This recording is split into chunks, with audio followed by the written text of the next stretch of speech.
Viraja Homa Mantraha. Rajas means impurity or dust. It also refers to one of the three gunas that represents passion, the active guna, a representation of our ego. Viraja means shining, free of impurity. And Viraja Homa is an oblation to fire for self purification from ego. As we will see, the only way to rid ourselves of our sins is by jnana, identification of our true self. The mantra starts with offering sesame seeds mixed with flour to the consecrated fire and pray that our mind may get delighted with the experience of the Supreme. We pray that through God's grace we obtain cattle, gold, wealth, food, water, and all sorts of prosperity. Then, prosperity, bliss of freedom, reputation, ability to repay debts to gods, progeny with many sons and grandsons, faith and intelligence. The next section deals with confessing all the sins one has committed and praying to God to remove the sins committed by him and those whom he is associated with. To obtain God's grace, we offer a good quality sesame seeds that has been acquired in a lawful manner. These are offered to eradicate the grave sins such as stealing of food, eating at a place of recently deceased, killing a brahmana, outraging guru, stealing cattle, consuming intoxicated drinks, and killing of a fetus. By offering this, we pray for peace. Once again, we pray for prosperity and progeny for the welfare of the community to be prosperous as a whole. Hearing this, one may say, we have not committed most of the sins in this list. So why do we bother confessing our sins we haven't committed? To clarify this, we must understand that this is not the only birth we have had. And we need to realize we are entangled in a vicious cycle of birth and death. While we are not only accountable for the sins committed by us in this birth, we also have big savings from the hundreds and thousands of past births. Considering this, there are three types of karmas. First, Sanchita karma, the sum of one's past karmas, all actions, good and bad from past lives. Second is Prarabdha karma, a portion of past karma which has begun to fructify in the present. And third, Agami karma, the actions done now, whose effect will be experienced in the future. This is like riding a bicycle. The bicycle is currently moving because of our pedaling in the past. And by pedaling now, we will see it move further. In this journey, without realization, we just keep pedaling to stay ahead of others where there is no race. How then are we to come out of this cycle? After all, we cannot go on with this Janma without doing karma. And when there is karma, we will have next Janma. In Yoga Vasishtha, when Lord Rama asks sage Vasishtha about the way to transcend the binding effects of karmas, Vasishtha replies through divine grace. In Bhagavad Gita too, Krishna says, by setting aside all deeds, just surrender completely to my will with firm faith. I shall liberate you from all sins. Do not fear. So, our only option is to pray to the ever merciful Lord, whom we call Patita Pavana, he who saves the fallen with his grace. Traditionally, the following set of mantras are part of a ceremony when a person who is ready to give up family life and take up sannyasa performs the oblations.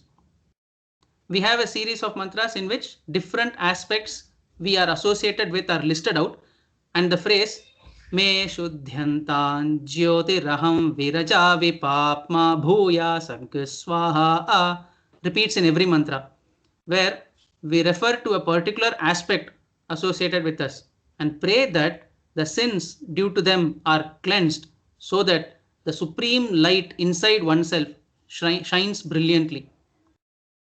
Before we start with the list, let's look at the implication of this ritual. In recent times, one of the psychological treatments to overcome negative thoughts and guilt is to do a balloon exercise. The idea is essentially to throw away any negativity from us. There are many ways to do this. In balloon exercise, we write the negativities on a paper, tie it to a balloon and release them to the sky. This has helped many to overcome depression, anxiety disorders, and other mind-related problems. What's even interesting is that it is equally effective with an imaginary balloon filled with negative thoughts. Such is the power of the mind. The point is, even by setting aside the prowess of the mantra, the ritual performed to remove the specific sins do have positive impact and hence purifies the mind. In the series of the mantras, first we pray for cleansing the 5 breaths associated with us: prana, apana, vyana, udana, and samana. Then we have speech, mind, sight, hearing, taste, smell, potency, intellect, intention, and resolution to be purified. Then the physical body comprising of outer skin, inner skin, flesh, blood, fat, marrow, tendons, and bones to be purified. Then head, hands, feet, sides, back, thighs, belly, shanks, genital organs, and the anus to be purified. We pray to the Lord who has a reddish hue and bright red eyes and who is skilled in removing obstacles to purify us by expiating our sins. Next, we start with a series of elements from the grossest to subtler ones in each stage that we are comprised of to be purified so that the inner self shines. First, earth, water, fire, air, and space, the 5 constituent elements of our body. Then, the qualities of these constituent elements: sound, touch, color, taste, and smell. Next, the deeds done by our mind, speech, and body be purified. Then the even subtler suppressed ego is to be purified. Then we have Atma, Antaratma, and Paramatma listed. Atma referred in this context is our body. Being entangled in these worldly pleasures, we consider our body to be the self, and hence it is referred thus. Antaratma refers to the internal organs. And finally, the Paramatma, the infinite self, is to be purified. One may ask, Paramatma is ever the unblemished one. Why then should we pray that the eternally pure self be purified? We must understand that this is again from the perspective of an unrealized person who is not cognizant of this fact. It is similar to the sun and the moon, which is eclipsed by dark shadow, appears to have been covered by impurity. And after the eclipse period, they once again appear to have become pure. Due to ignorance, one perceives even the highest form of purity, the self, to be impure, similar to us looking at a dusty mirror and perceive an unclear or imperfect image. The imperfections and the unfairness we see in day-to-day life is an evident example of the same.